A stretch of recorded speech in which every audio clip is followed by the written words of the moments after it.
স্বরাজ্যের জন্য রাজ্যের কার্যভার সঠিক হওয়া উচিত, আর রাজ্যের কার্যভার সমাজ ব্যবস্থার উপর চলে।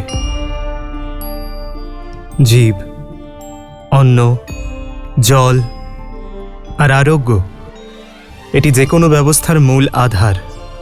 যদি রোজগার না থাকে তাহলে জীবিকা থাকবে না, না কেউ অন্ন ক্রয় করতে পারবে, আর না কোনো রোগী তার চিকিৎসা করাতে পারবে।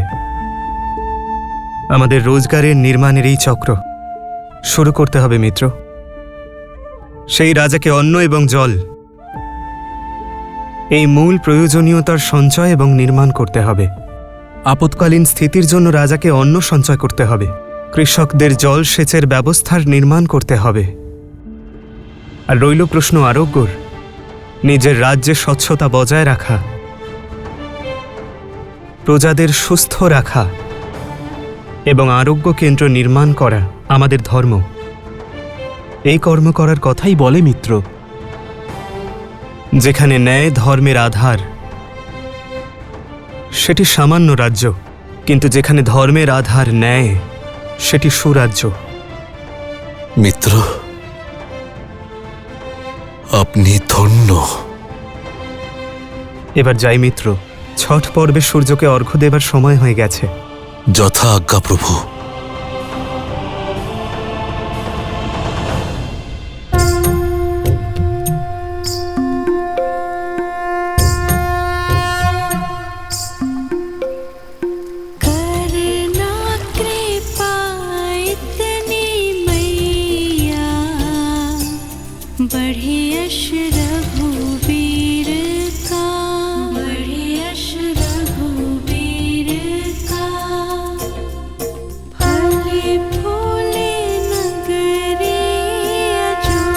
আমার শ্রীরাম চিরকালের জন্য অযোধ্যার হতে চলেছেন।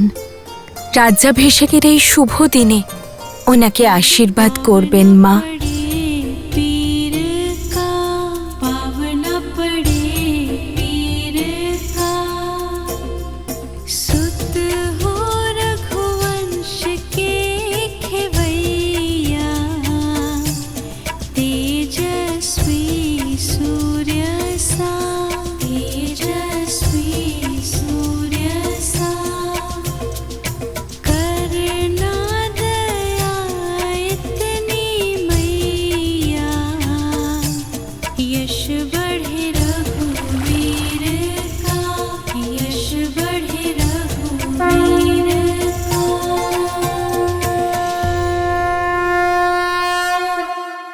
ঈশ্বরাম,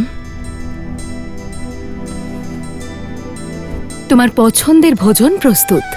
তোমার প্রিয় দই ভাত আর রাজভোগ সব আছে, গ্রহণ করো।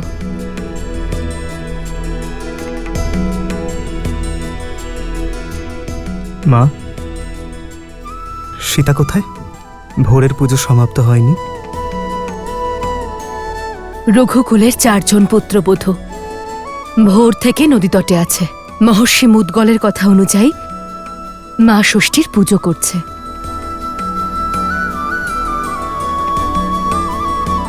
কাল তোমার রাজ্যাভিষেক হবে রাম। কালকের পর অনেক কর্তব্য, অনেক দায়িত্ব পালন করতে হবে তোমায়। এমতাবস্থায় তোমার অর্ধাঙ্গিনী, তোমার সীতা, তোমার শক্তিতে ভক্তির বল প্রদান করার চেষ্টা করছে।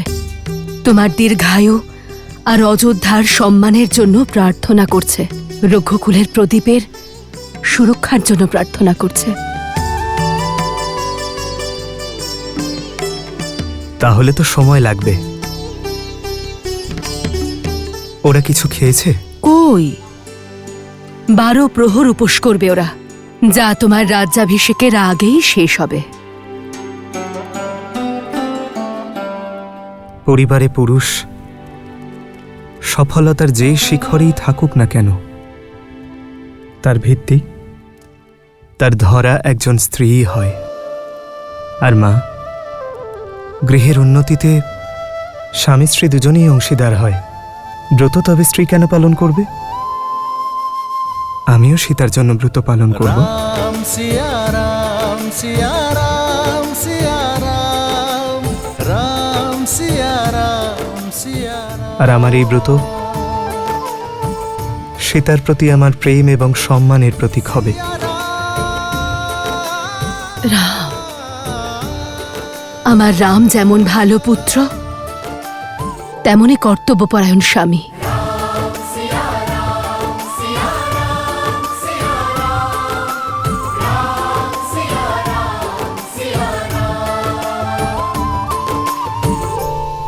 প্রণাম ঋষিবর। কাল সকালে সূর্যের প্রথম কিরণের সঙ্গে শ্রীরামের রাজ্যাভিষেক হবে, আর শ্রীরামের মতো ধর্মাত্মা রাজা পেয়ে এই ধরিত্রী ধন্য হবে।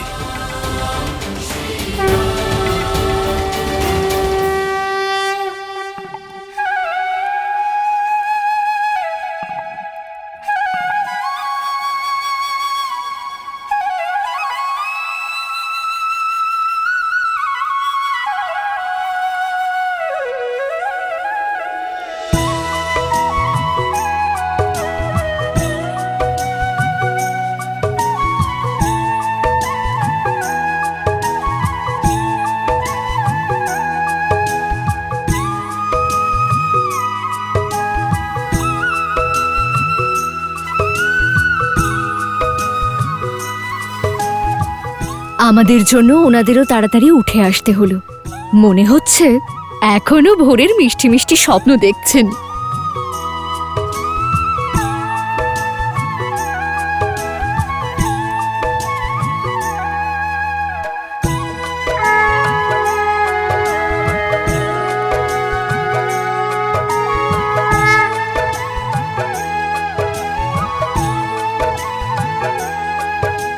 তাহলে মা ষষ্ঠীর পুজো আমরা সন্তানদের জন্য করি, যাতে তাদের জীবন সহজ হয় আর কোনো সংকট না আসে।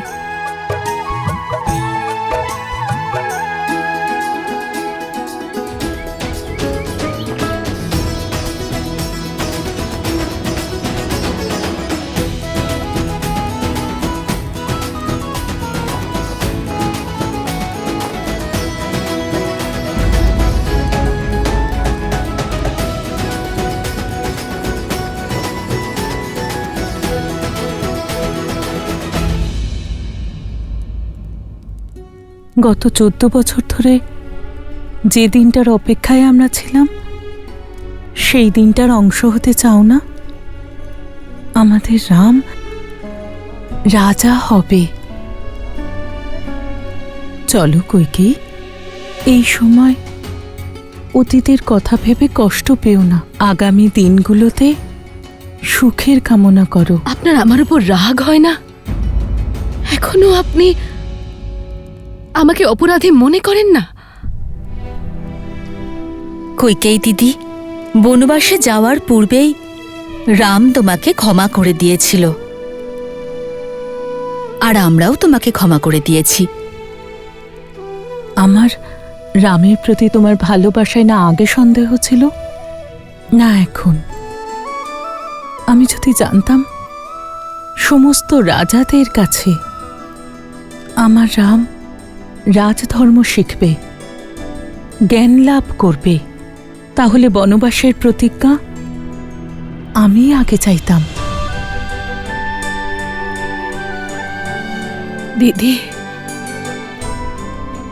আপনার ভেতর শুধু মমতা নয়, বুদ্ধিমত্তার সাগর বইছে। ধন্যবাদ দিদি। দিদি, তাহলে তুমিও সেই বুদ্ধির সাগরে ডুব দিয়ে নাও, ভুলের কথা ভুলে যাও, আর পুত্রের রাজ্যাভিষেকে চলো। সীতাপতি রামচন্দ্রে জয়, সীতাপতি রামচন্দ্রে জয়, সীতাপতি রামচন্দ্রে জয়, সীতাপতি রামচন্দ্রে জয়।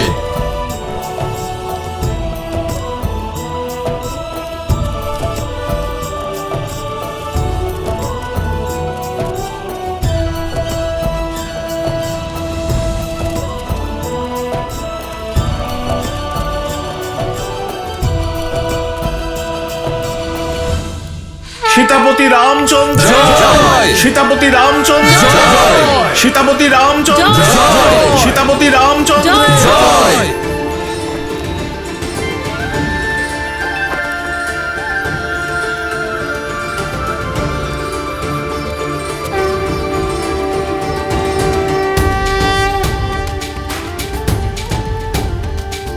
श्री रामचंद्र कृपालु भजु मन हरण भव भय दारुणम् श्री रामचंद्र कृपालु भजु मन हरण भव भय दारुणम् नव कंज लोचन कंज मुख कर कंज पद कंजारुणम् এসো রাম, রাজগুরু বশিষ্ঠের আসা পর্যন্ত অযোধ্যাকে আরেকটু প্রতীক্ষায় থাকতে হবে। ততক্ষণে আপনি মায়েদের আশীর্বাদ দিয়ে নিন। আসুন। अमित छवि नव नीला नीरज सुंदरम पटपीत मानहु तड़ित रुचि सुचि नौमि जनक सुतावरम श्री राम राम राम श्री राम श्री राम राजा राम श्री राम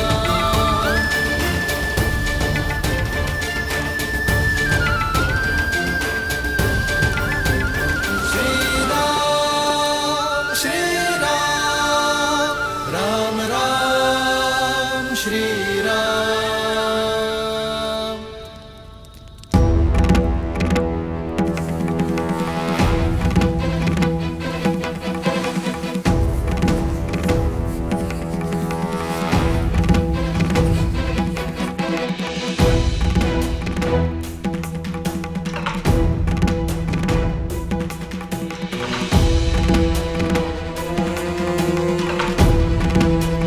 মহর্ষি পরাশর, নক্ষত্র বিচারের তো এখনো অনেক সময় আছে। রাজ্যাভিষেকে সবাই আপনার প্রতীক্ষা করছে।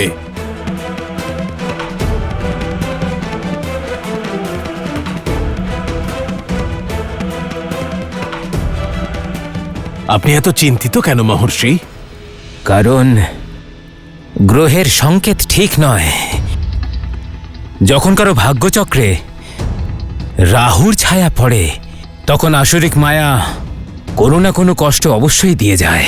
রামের উপর আমার বিশ্বাস আছে। যদি ভাগ্যে সংঘর্ষ লেখা থাকে তাহলে তা হবেই। আর আমার বিশ্বাস অযোধ্যার নতুন রাজা এই সংঘর্ষেও জয়লাভ করবেন। এক রাজার জীবনের সংঘর্ষ তার সমস্ত প্রজাকেই ভুগতে হয়। এই রাজ্য অভিষেকের সময়ের চক্রে এটা স্পষ্ট যে এক মহা আসরিক শক্তি অযোধ্যাতে প্রবেশ করতে চলেছে।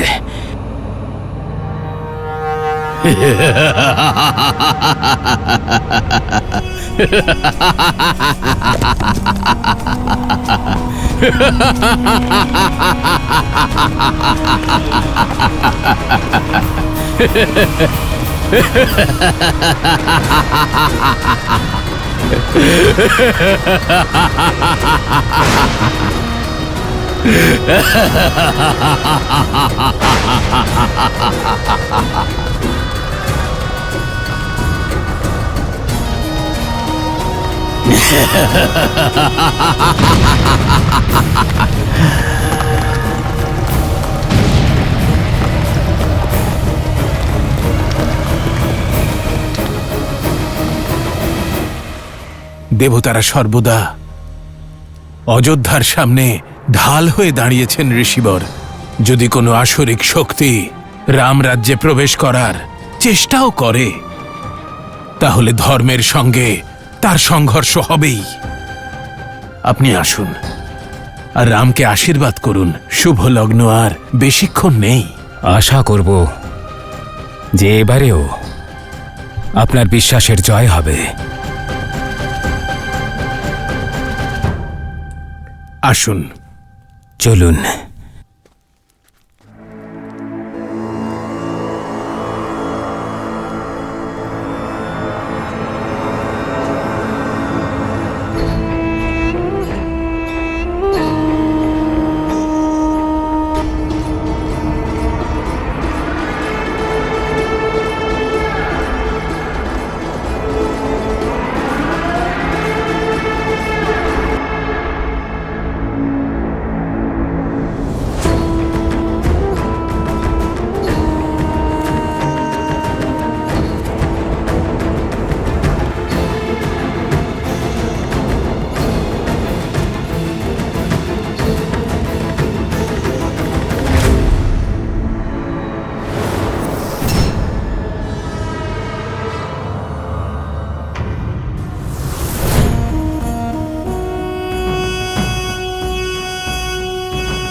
চলো চলো,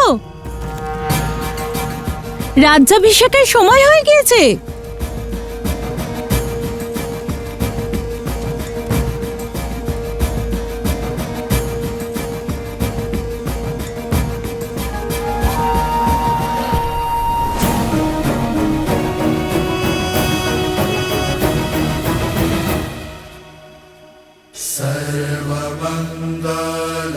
सर्वमङ्गलमाङ्गल्ये शिवे सर्वार्थसाधिके शरण्ये त्र्यम्बके गौरी नारायणी नमोऽस्तुते। মাতা, জীবনের প্রতি পদে আপনি মহাদেবের পাশে ছিলেন। আশীর্বাদ দিন যেন আমিও ঠিক সেভাবেই আমার শ্রীরামের পাশে থাকতে পারি। ওনার সুখে দুঃখে আমি রাজা রামের স্ত্রী রূপে যেন সব দায়িত্ব পালন করতে পারি।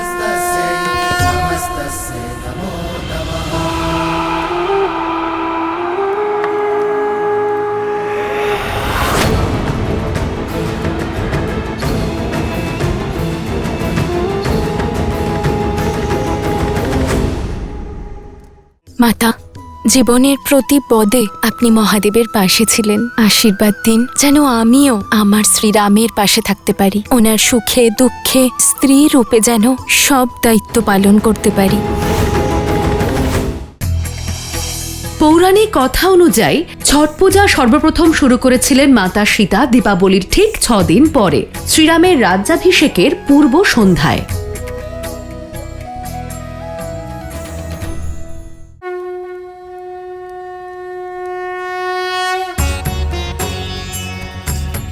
রাজ্যাভিষেক কেবল এক রীতি নয়, বরং নতুন রাজার পবিত্র দায়িত্ব পালনের শুভ সূচনা।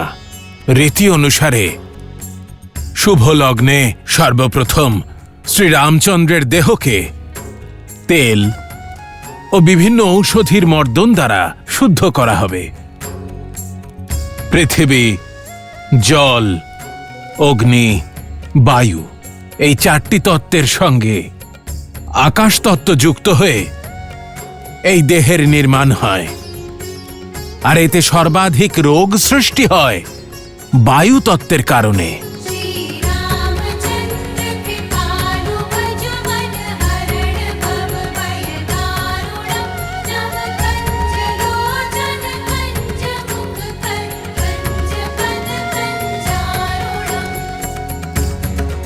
বায়ুর কেবলমাত্র চলন আর কার্য করার ক্ষমতাই নেই, বরং মনে জন্ম নেওয়া চিন্তাও সে অভিব্যক্ত করে।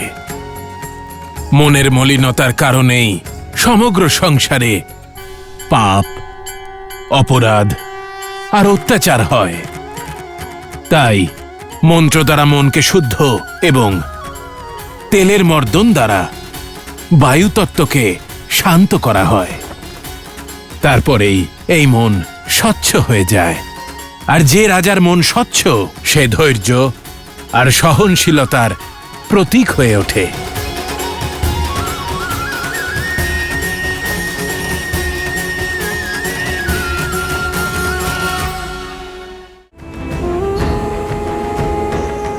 কি হলো উর্মিলা? দিদি, তুমি কোনো ধ্বনি শুনতে পাচ্ছ না?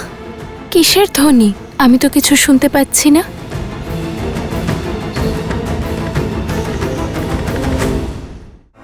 আমার কথা ভালো করে শোনো। সীতা, সীতা, তোমার চারপাশে মৃত্যু ঘুরে বেড়াচ্ছে।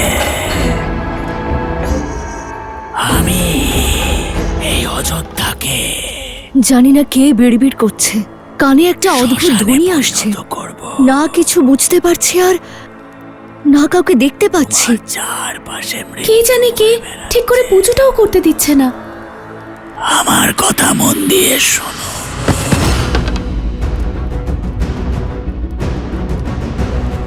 মৃত্যু তোমার চারপাশে পরিভ্রমণ করছে। সাবধান।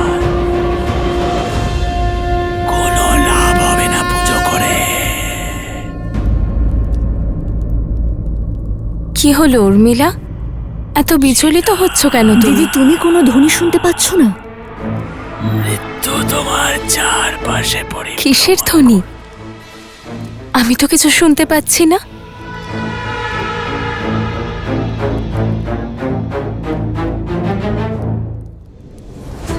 ও আমার শক্তি, আমার উপস্থিতিও অনুভব করতে পারছে না। এই পৃথিবীতে কেউ আছে নাকি যাকে সহস্রমুখ রাবণের শক্তি প্রভাবিত করতে পারে না?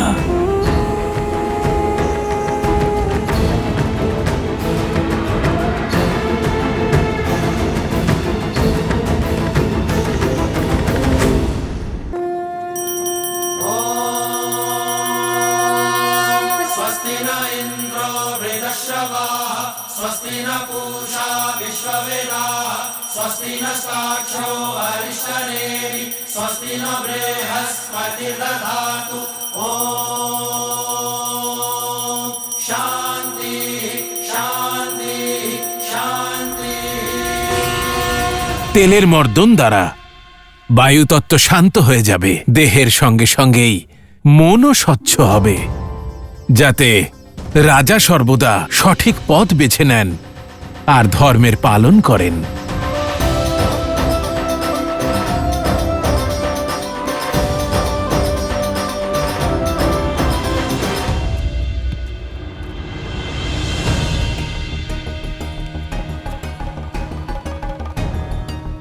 এ কি হনুমান, তোমার পা অস্থির কেন?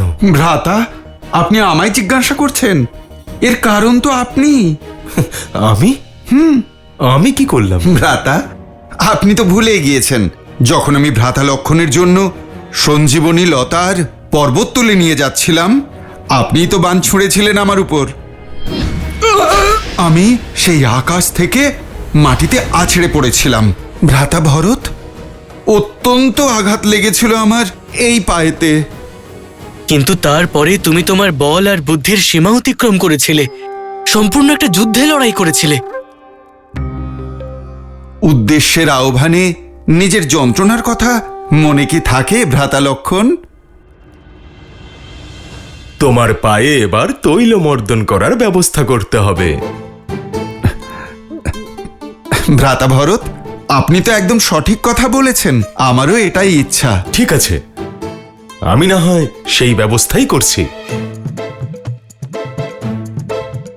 ভ্রাতা ভরত, তার প্রয়োজনটাই বা কি? এত তৈল প্রভুর অঙ্গ ছুঁয়ে বয়ে চলে যাচ্ছে।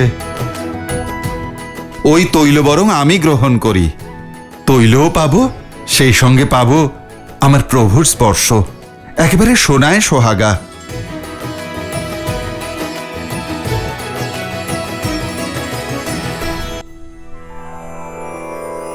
श्री गुरु चरण सरोज रज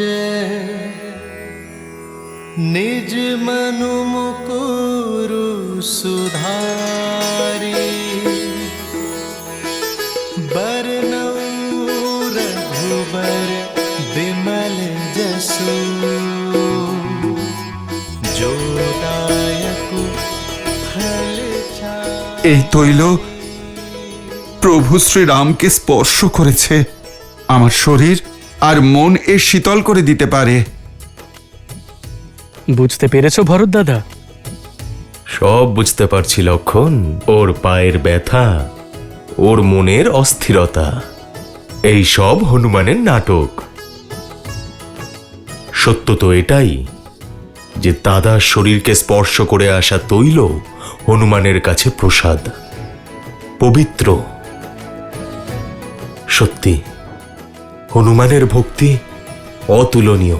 কিন্তু এ তো কিছুই না, এখনো আরো অনেক কিছুর অভিষেক হবে, এখনো মাটিও লেপন করা হবে। হনুমান কি সেটাও নিজের গায়ে মাখবে?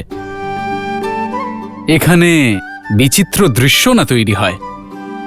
ঠিকই বলেছ শত্রুঘ্ন। ভ্রাতারা অনেক বড় ভুল করে ফেলেছি আমরা।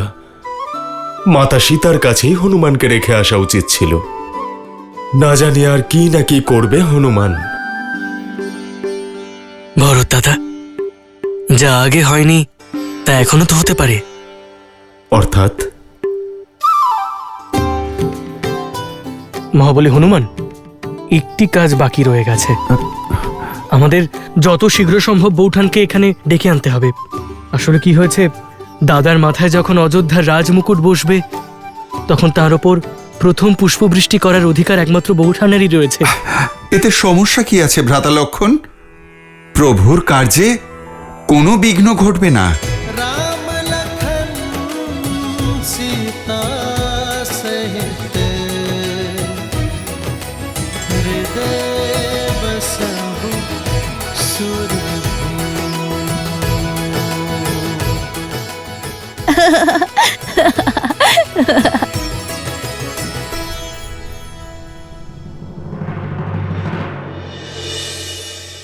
কি হয়েছে দেবী? এই শুভ মুহূর্তে মহারিষি পরাশরের গম্ভীর হয়ে থাকার কারণ ভাবছি। হয়তো বা উনি নক্ষত্র আর নিয়তির লেখা পড়ে নিয়েছেন। এ একজন স্ত্রীর সম্মানের প্রশ্ন মহাদেব। আমাকে গিয়ে সীতাকে দৈব সিঁদুর রূপে অস্ত্র দিতেই হবে। মাতা, দৈবের সাথে সিঁদুরের কি সম্পর্ক? সিঁদুর শুধুমাত্র সিঁথিতে পরা লাল রং নয়, আর না কোনো স্ত্রীর বিবাহিত হওয়ার প্রতীক। স্ত্রীর সিঁথিতে সিঁদুর পরার মাধ্যমে বিবাহিত জীবনের সুখ, সমৃদ্ধি আর শান্তিও বজায় রাখে। সিঁদুর এমন এক রক্ষা কবচ যা সর্বপ্রকার অশুভ শক্তির থেকে স্বামী আর স্ত্রীর সম্পর্ককে রক্ষা করে, অন্তর আর বাইরের সমস্ত দ্বন্দ্বকে সমাপ্ত করে। যেভাবে শ্রীরামকে যুদ্ধের সময় ভিন্ন ভিন্ন অস্ত্র আর শস্ত্রের দ্বারা সুসজ্জিত করা হয়েছিল, এখন সময় এসেছে দেবী সীতাকে সেইভাবে সজ্জিত করার। কারণ শীঘ্রই আরও এক আসুরিক শক্তি প্রতিস্পর্ধা দেখাবে।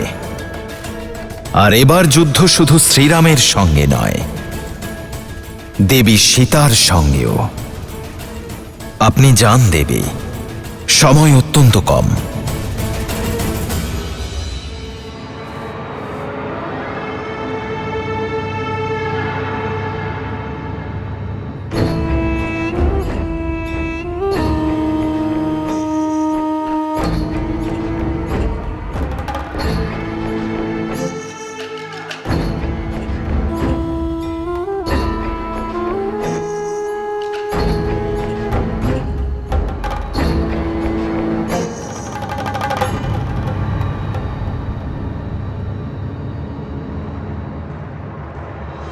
অদ্ভুত, অদ্বিতীয়া এই সুন্দরী। এর রূপে মোহিত হয়ে এমন কি পাপ করেছিল ভ্রাতা রাবণ? প্রণাম ঋষিবর। সখী হও।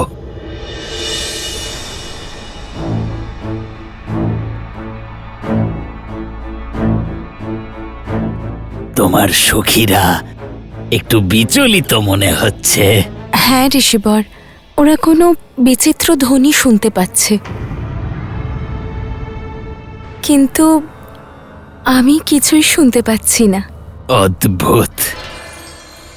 ব্রহ্মাণ্ডে নিরন্তর অনেক ধ্বনি ঘুরে বেড়ায়।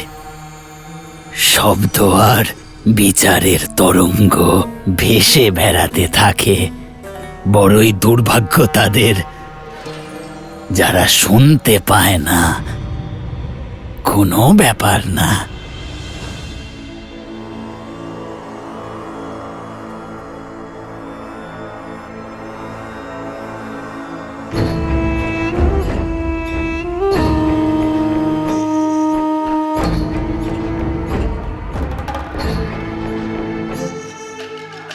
আমার হাত থেকে এই প্রসাদ গ্রহণ করো, সব শুনতে পাবে।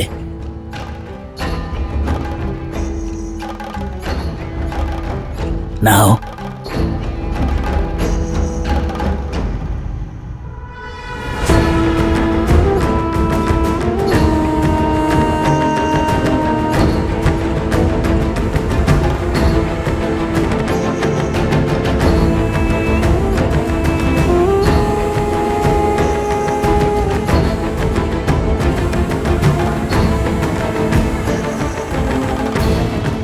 প্রসাদ গ্রহণ করে তা ভক্ষণ না করা প্রসাদের অপমান করা হয় দেবী।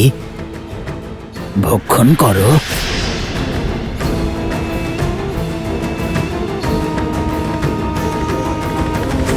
কি হলো, কোনো দ্বিধা আছে? সন্দেহ নয়, সমর্পণ ঋষিবর। শ্রীরামের রাজ্যাভিষেকের জন্য আমি ব্রত রেখেছি। আজ রাজ্যাভিষেকের পরে আমি আমার ব্রত সম্পন্ন করব। ক্ষমা করে দেবেন ঋষিবর। আসলে আমি প্রসাদ এখন গ্রহণ করতে পারবো না। প্রণাম। কল্যাণ হোক।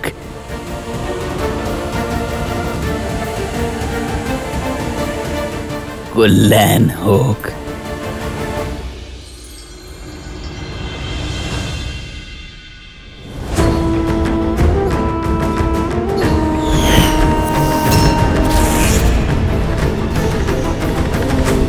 তৈল অভিষেক সম্পন্ন হলো, এবার মৃত্তিকাভিষেক শুরু হোক।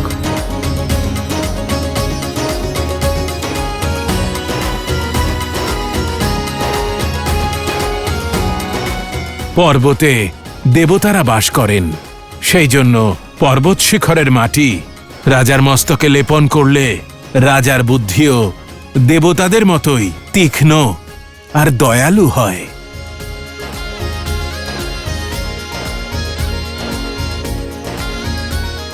রাজপ্রাসাদের আঙিনার মাটিতে শৌর্যের গাথা, বীরের রক্ত মিশে থাকে। সেই মাটি বক্ষে লেপন করলে নতুন রাজার মন দৃঢ় হয়। যার মস্তিষ্কে দৃঢ়তা আছে আর হৃদয়ে দয়া আছে, সেই রাজাই প্রজার সেবা করতে পারে, তাদের সন্তানের মতো পালন করতে পারে। জয় শ্রীরাম, জয় শ্রীরাম, জয় শ্রীরাম। ভালোই হয়েছে লক্ষণ, হনুমানকে মাতা সীতাকে আনতে পাঠিয়ে দেওয়া হয়েছে। না হলে হনুমান তো এখানে মাটি দিয়ে স্নান করত।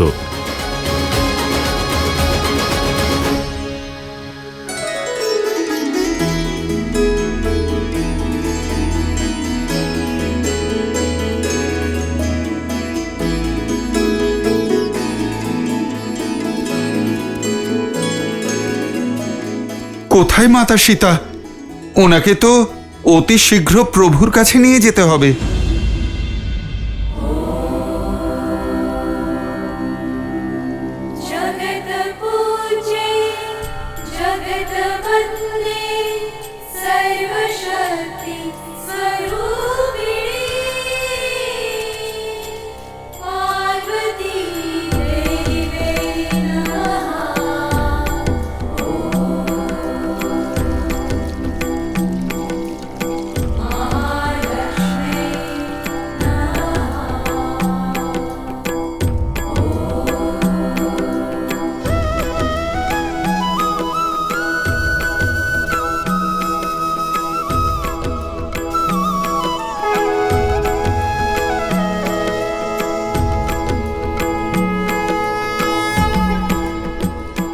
শুনুন,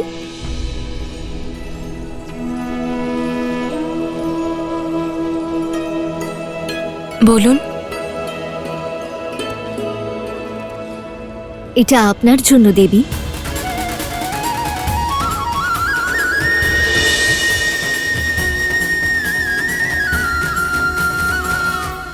আপনি আমাকে চেনেন? যে দেবী সীতা স্ত্রীর পবিত্রতা আর সাহসকে নতুন দিশা দিয়েছে, সেই দেবী সীতাকে কে চিনবে না? এ হলো পবিত্র সিঁদুর। শ্রীরামের রাজ্যাভিষেকের সঙ্গে অযোধ্যার ঘুমিয়ে থাকা সৌভাগ্যও জেগে উঠবে।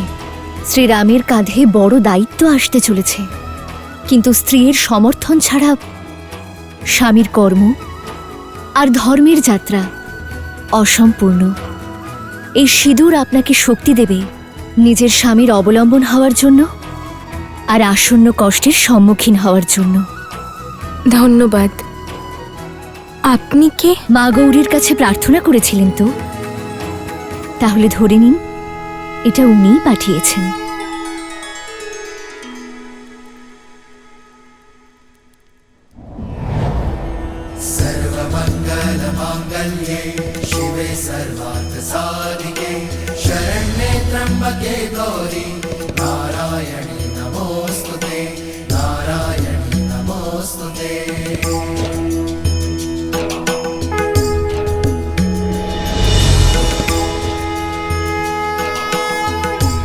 একই মাতা, দান করার দিনে আপনি দান গ্রহণ করছেন? এটা দান নয়, প্রসাদ হনুমান। তাই মাতা, প্রসাদ তো খায় তাই না? আপনি তা মস্তকে লাগাচ্ছেন কেন? কারণ এটার কাজই তাই। যখন কোনো স্ত্রী তার স্বামীর নামে তার কপালে এই সিঁদুরের টিপ পড়ে, তখন তার মন তার স্বামীর সঙ্গে জুড়ে যায়। ঠিক তেমনি যখন সিঁথিতে সম্পূর্ণ শ্রদ্ধা ও বিশ্বাসের সঙ্গে এই সিঁদুর পরা হয়, তখন এক স্ত্রীর জীবন তার স্বামীর প্রতি সমর্পিত হয়। রাজ্যাভিষেক সম্পন্ন হতে চলল, কিন্তু আমার হনুমানকে দেখতে পাচ্ছি না। কোথায় গেল সে?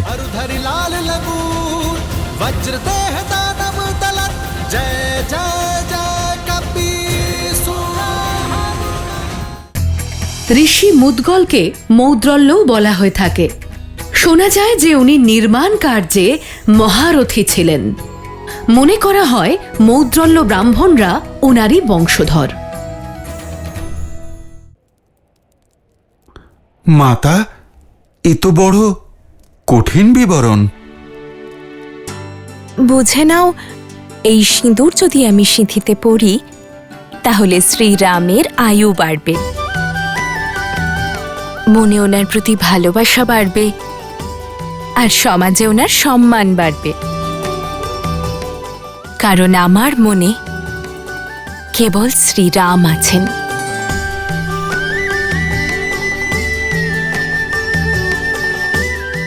মাতা, আপনি মন মস্তিষ্কের কথা বলছেন? এই ভক্তের তো প্রতি রোমকূপে প্রভু শ্রীরামের জন্য ভক্তি রয়েছে মাতা সীতা। কিন্তু যদি আমি আমার সম্পূর্ণ শরীরে এই সিঁদুরের প্রলেপ লাগাই, তাহলে সমাজ আমার স্বামীকে নিয়ে উপহাস করবে, আমার ভালোবাসা নিয়ে মজা করবে।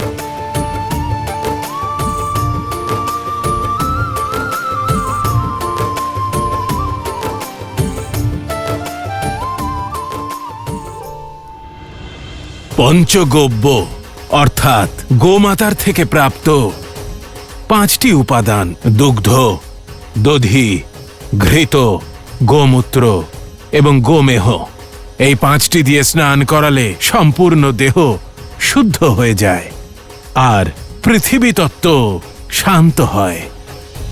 কারণ গোমাতাই পৃথিবীর আরেক রূপ।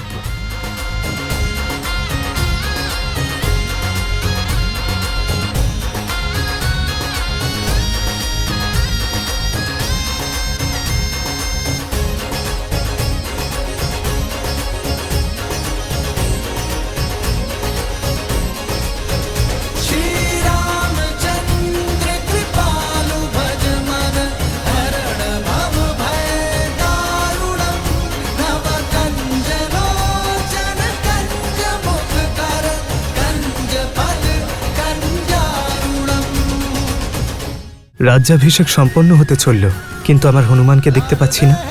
কোথায় গেল সে?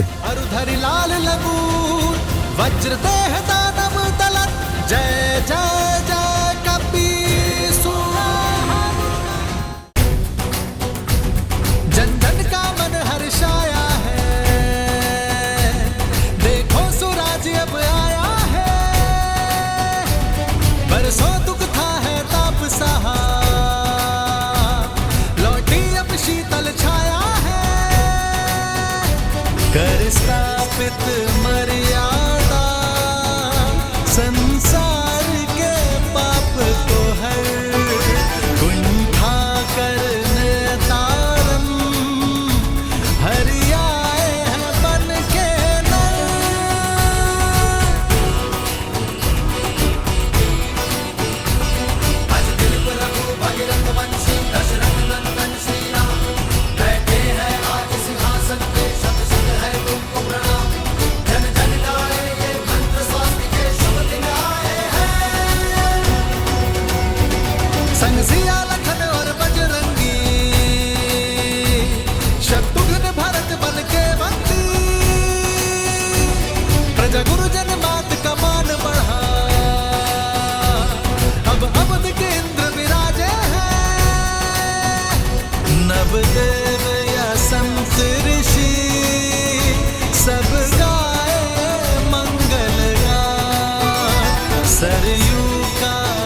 সীতাপতি রামচন্দ্রের জয়। সীতাপতি রামচন্দ্রের জয়। সীতাপতি রামচন্দ্রের জয়। সীতাপতি রামচন্দ্রের জয়।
রাজ্যাভিষেক সম্পন্ন হতে চলল, কিন্তু আমার হনুমানকে দেখতে পাচ্ছি না। কোথায় গেল সে?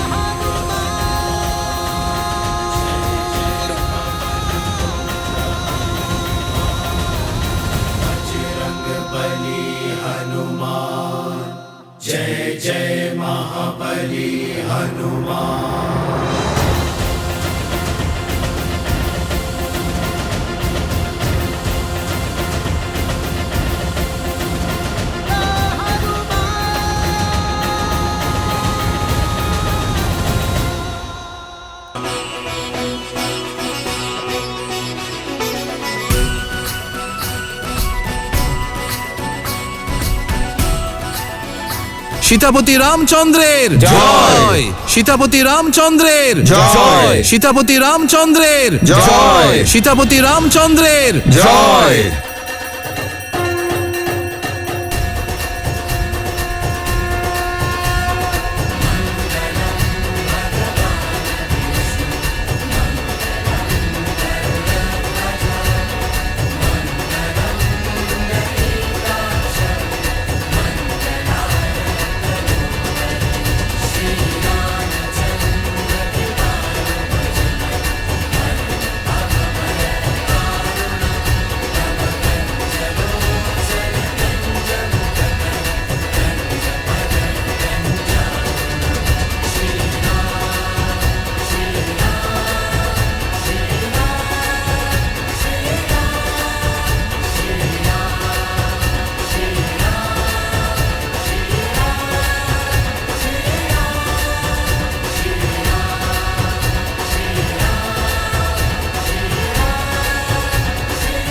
রাজ্যাভিষেক সম্পন্ন হতে চলল, কিন্তু আমার হনুমানকে দেখতে পাচ্ছি না। কোথায় গেল সে?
এই সিঁদুর যদি আমি সিঁথিতে পরি তাহলে শ্রীরামের আয়ু বাড়বে, ওনার প্রতি আমার ভালোবাসা বাড়বে, আর সমাজে ওনার সম্মান বাড়বে।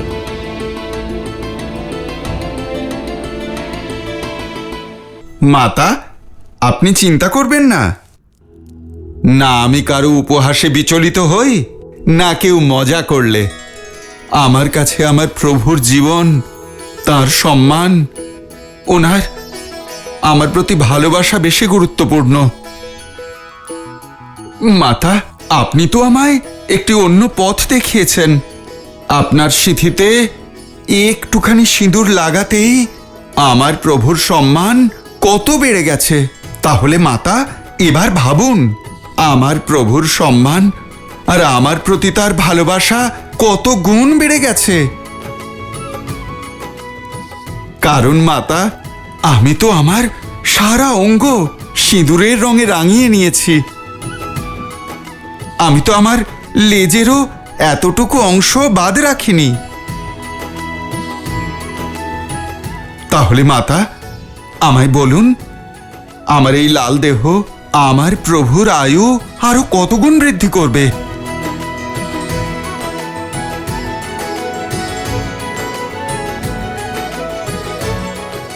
তোমার ভালোবাসা, তোমার শ্রদ্ধা, সমর্পণ অনন্ত।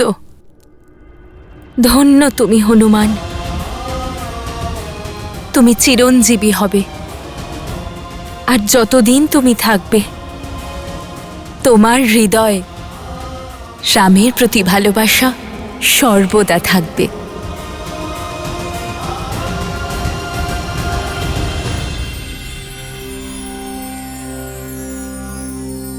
श्री गुरु चरण सरोज रज, निज मनु मुकुरु सुधारी, बरनौ रघुबर बिमल जसु, जो दायकु फल चारी।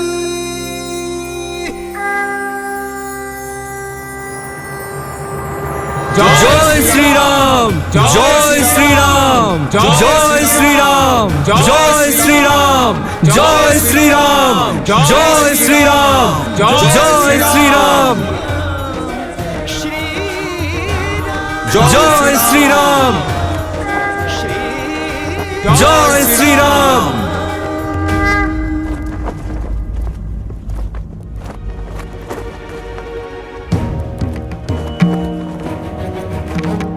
এই রাজ্য অভিষেকের সময়ের চক্রে এটা স্পষ্ট যে এক মহা আসরিক শক্তি অযোধ্যাতে প্রবেশ করতে চলেছে।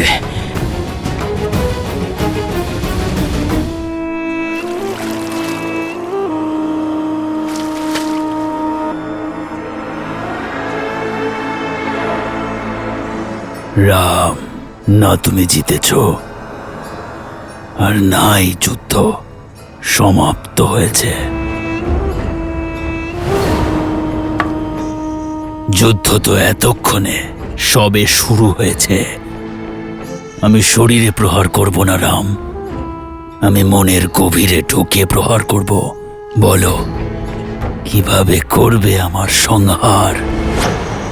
রাবণের নাভির অমৃত শুকিয়ে যেতে পারে, কিন্তু প্রজাদের মনের মলিনতা কখনো শুকাবে না। তার সম্মুখীন কিভাবে হবে? কিভাবে অযোধ্যার প্রজার সম্মুখীন হবে তুমি রাম?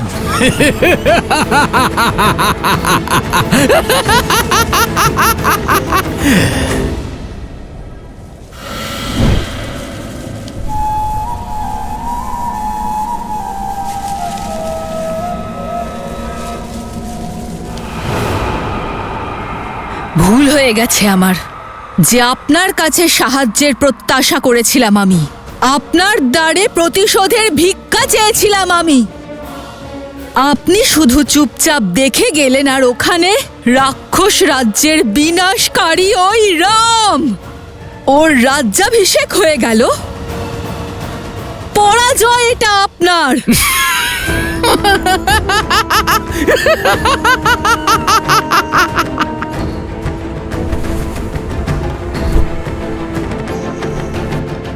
আমি যতবার পরাজিত হই, বিজয়ের উপর আমার ততই বিশ্বাস দৃঢ় হয়। অসুরেরা সর্বদা পরাজিত হয় কেন জানো? কারণ তারা নিজেদের শক্তির ব্যাপারে জানে, কিন্তু শত্রুর দুর্বলতার কথা তারা জানে না। রামের রাজ্যাভিষেক তার দুর্বলতা হবে।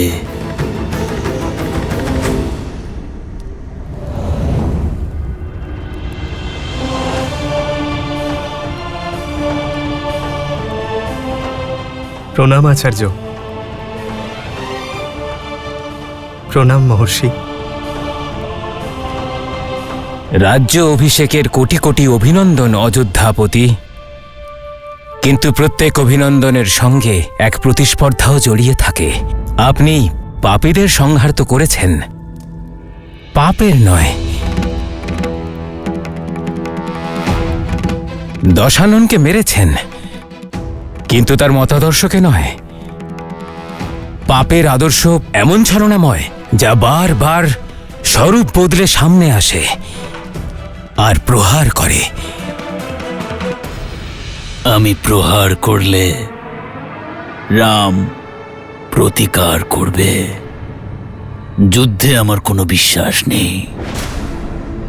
আমি হাজার ক্ষুদ্র ক্ষুদ্র আঘাতে বিশ্বাস করি, আর সেই আঘাত আমি তাকে দেব না, তার আপনজনেরা দেবে।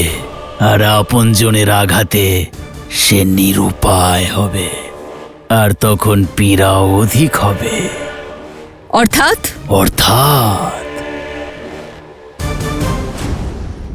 যখন শত্রু আঘাত হানে, তখন ব্যক্তি সঙ্গে সঙ্গে তার প্রতিকার করে, কিন্তু সন্তান আঘাত করলে তখন ব্যক্তি তিলে তিলে মারা যায়।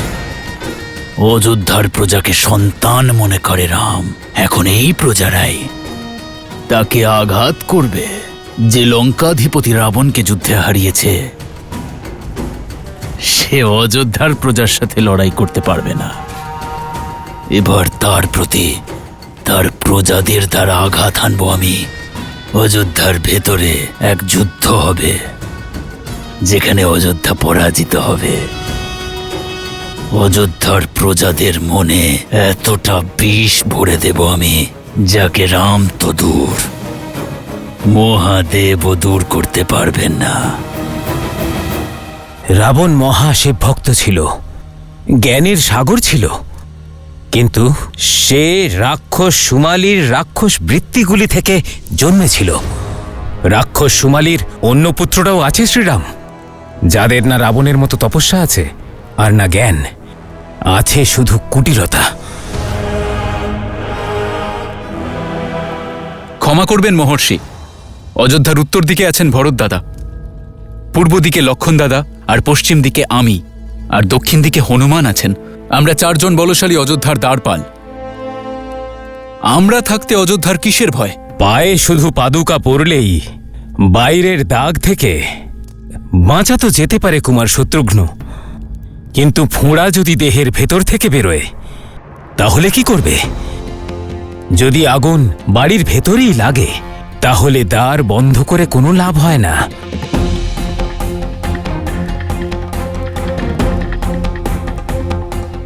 রাবণের পাপ তো শেষ হয়েছে, কিন্তু তার মতাদর্শ নয়।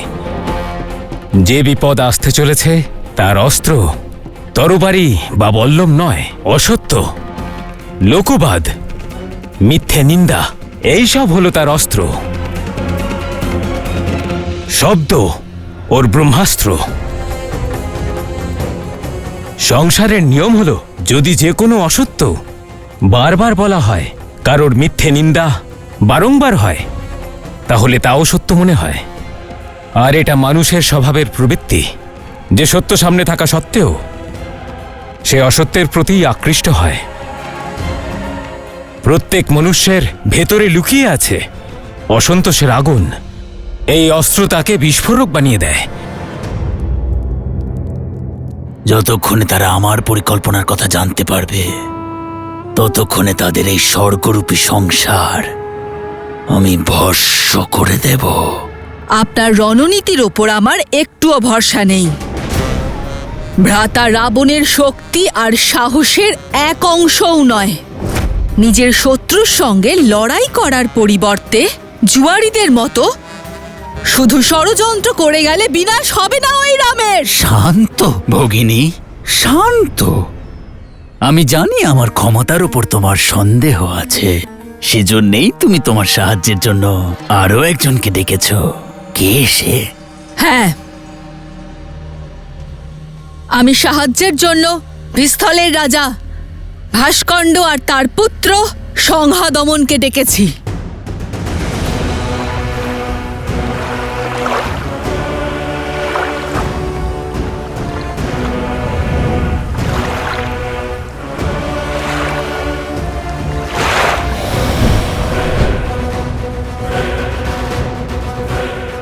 এই বিশাল অসুর ভাস্কণ্ডের সৈনিক। আপনি আমার সঙ্গে? তোমাদের মহারাজ বরদান পেয়েছেন যে যতক্ষণ উনি জলে, বায়ুতে বা পৃথিবীতে দাঁড়িয়ে আছেন তাকে বধ করা অসম্ভব। হ্যাঁ,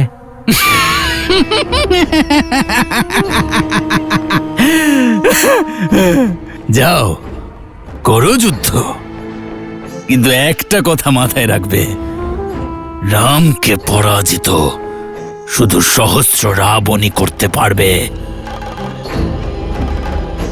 যাও, নিজেদের পরিকল্পনাকে সফল করো।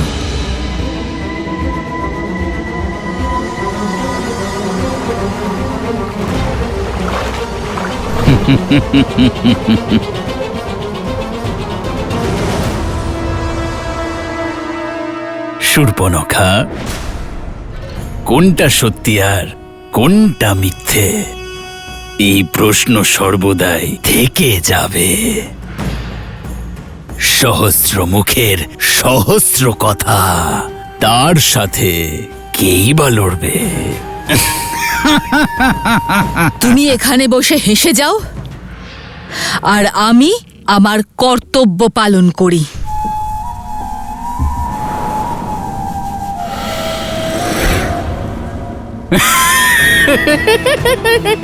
রাম রাজ্যে অনিষ্টের ছায়াও পড়বে না মহর্ষি। এরকম পরিস্থিতি আসবেই না যে কোনোদিন অসন্তোষের সৃষ্টি হবে।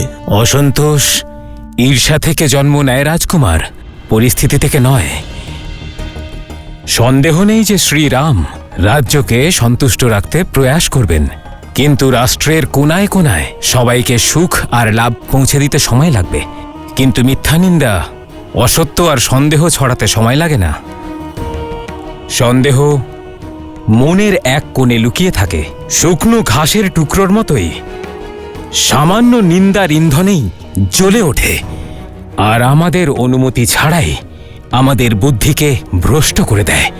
আর এটাই সহস্র রাবণের শক্তি।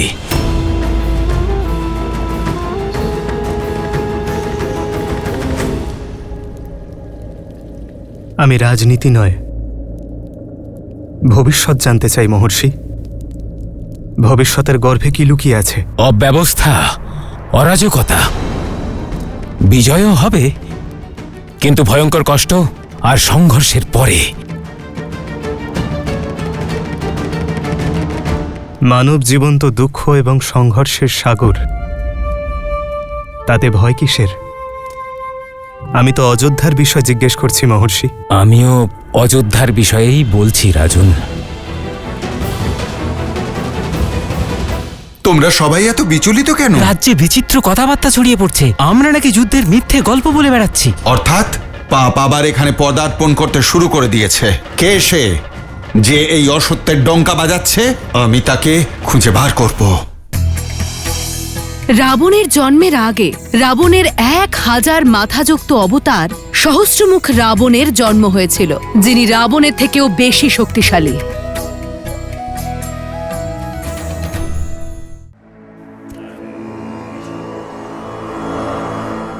দাদা শুনেছেন, শ্রীরাম নাকি সাগরের ওপর সেতু বানিয়েছিল, অসম্ভবকে সম্ভব করে দেখিয়েছিলেন।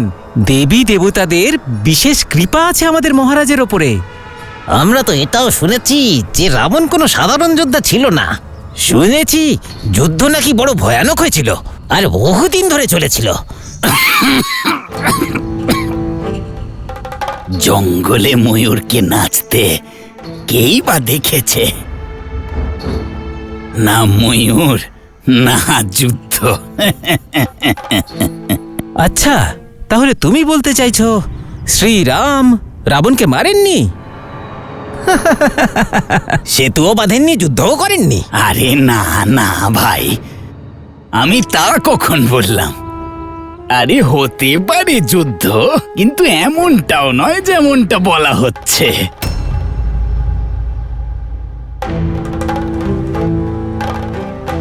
সাগর তো পর্বতকেও খেয়ে ফেলে।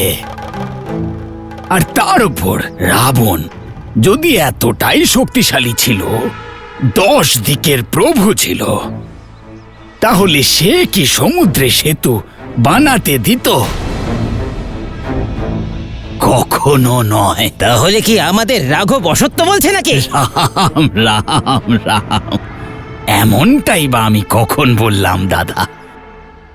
আরে শ্রীরাম নিশ্চয়ই গিয়েছিলেন লঙ্কা, রাবণকে আহ্বানও করেছিলেন হয়তো, রাবণও হয়তো এসেছিলেন যুদ্ধক্ষেত্রে, আর শ্রীরামও একটি মাত্র তীরে তাকে বধ করে ফেলেছেন হয়তো। ব্যাস।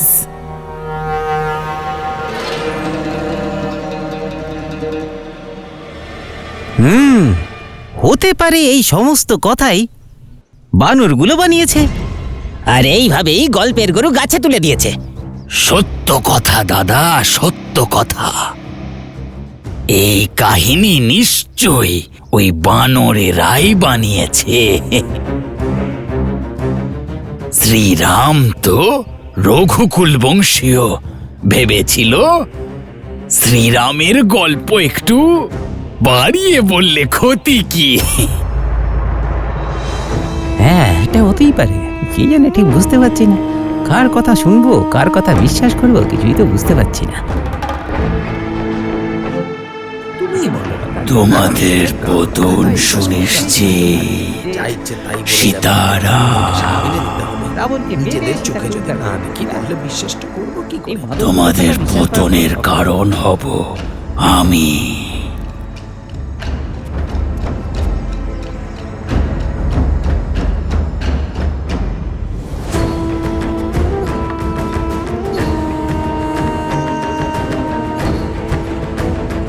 উপহাস নিন্দাতে বদলাবে, আর নিন্দা সন্দেহে। এভাবেই সকলের মনে নিন্দারূপী সহস্র রাবণ ঘর করবে, আর সন্দেহ থেকে ছড়াবে অসন্তোষ। আর রামকে মারার জন্য কোনো শস্ত্রের প্রয়োজন নেই। কি হলো? হনুমানকে ওভাবে ধরে আনা হয়েছে কেন? আজ এই হনুমান এক বৃদ্ধ ব্যক্তির প্রাণ নেবার চেষ্টা করেছে, এর বিচার করুন শ্রীরাম। প্রভু, আমি মৌন হও।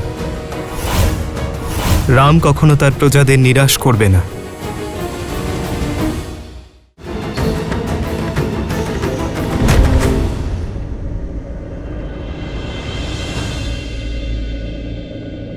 আরে কি হয়েছে?